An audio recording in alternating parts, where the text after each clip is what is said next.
ऐसे फरियाना हो फरियाइले जौन बाप के बोलाना हो बोलाइले। अब एक 47 के सहारे रहबो रंगदार ही हम रंगदार रहबो तोरा मर्डर कर के बिहारे रहबो रंगदार ही हम रंगदार रहबो।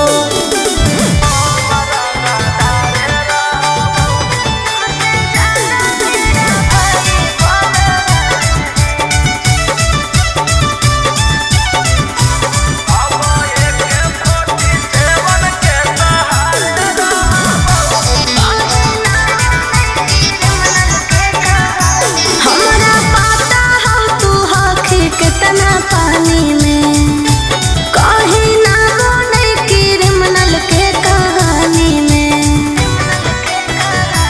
तोरा पता चली जैतौ मोर पावरवा जखने उठतौ तोर डैडी बरादरवा।